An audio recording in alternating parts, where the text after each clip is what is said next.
And it's not as if we just throw this show together, you see. We talk about the Manx Theatre podcast, and then I welcome in Michael and Sharon from MADF to join me. Good afternoon, guys. Good afternoon, Hello, Alex. Now, first of all, for sort of new listeners start here, Sharon, tell me, MADF, what does it stand for and what do you do? We are the Manx Amateur Drama Federation, and we're a local charity. Our main aim is to promote drama services across the island, primarily amateur.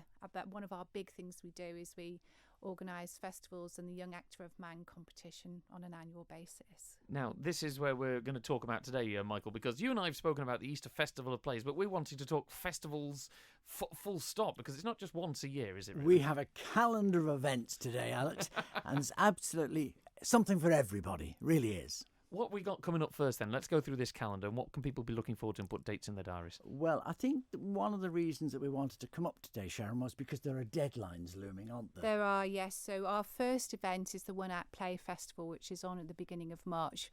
And then our Easter Festival will be as Easter as it suggests. But both of those, in terms of entries, the closing dates are on the 30th of November. So we've just got 10 days left now.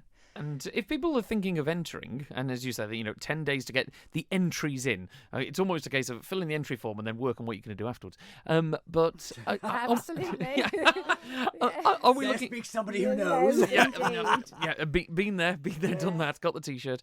But are we looking for new people? Because I know when you go to a lot of the festivals, especially maybe like the One Act Play Festival and things like this, it's great to see returning performers, but it'd be great to see some new people, I'm sure. Oh, completely. And not just performers as well, new writers, new directors, new producers, people working backstage. We've been really, really lucky over the last 5 or 6 years that our festivals have included new people across all of those categories. And it is really the festival for you to come along and just have a go at something new. It's just a fantastic experience. But you must have noticed in the last few months, Alex, there seem to be several new groups appearing. I mean, I went to see one the other night. Three Legs doing Blood Brothers. Absolutely fabulous. I mean, this obviously shows that this kind of, I'm going to call it an industry, I'm not sure that's the right term for it, is obviously alive and kicking. There's a lot of enthusiasm and passion out there for people to take to the, I'm going to say the stage, but I know for well that you have a whole host of different venues now in the studio theatre environments as well. So obviously there's a thirst out there to get involved with it. Oh, completely. I mean, we see that really with our Young Actor of Man competition as well. Some of the new young actors and actresses that we come through in that space are just always absolutely fantastic and amazingly talented. And actually this year we're looking at doing the Young Actor of Man in a slightly different way. So our adjudicator, Sue Doherty, who is a director of Lipper and has coached Jodie Comer from Killing Eve and people like that, is over as our adjudicator this year. And she's going to run workshops with the Young Actor of Man entrance this year, rather than them having just to stand and prepare a piece. And we're hoping that will encourage people who are perhaps not so courageous to just stand up and just come and have a go. And when it comes to the type of theatre we're talking here, Michael, because we know for well that the musicals that are performed at the Gaiety, the West End, they're always, big pulls, they put lots of bums on seats, but it's almost like drama is getting a bit of a renaissance because a lot of people not only are wanting to go and see it, but get involved in it a lot more nowadays. Very much so. And I'm passionate about festivals, as you know, and one of the reasons for that is because it's an opportunity for two lots of people to learn. First of all, the actors, they have an adjudication afterwards, which means somebody who knows their stuff comes on stage and talks about what's happened, how it can be improved maybe, and then the audience are learning all the time, because sometimes when you go to a production, particularly a play, musicals are very simple things, but a play is much more intricate, and sometimes you're sitting there and you're thinking, I didn't really understand that. Then when the adjudicator comes on, you think, oh, I see now. It now makes sense. And also the thing about festivals is people do learn. So I'm a great believer in, if this is your hobby, this is your craft, if people are paying to see you, they are entitled, the audience are entitled to know that you've done a bit of homework. And part of that homework can be a festival where you learn about your craft. It's Soapbox over. I was going to say, I'm going to put the video online of this. And you can, I don't need to say anything. I'll just leave Michael. it's the way that you'll see on the video. He becomes about 3 inches shorter when he finishes talking, doesn't it? That's it. I've done my bit now.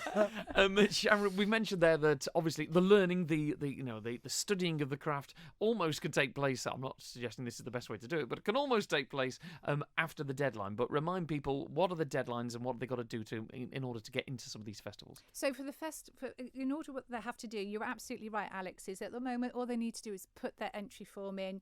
If they are performing a work that is licensed, ensure that you can have the license before you, but literally get your entry form in now. The actual festival is between the 4th and the 7th of March for the one act, and as I say, Easter is Easter, so people will have plenty of time to rehearse. That's the great thing about doing drama.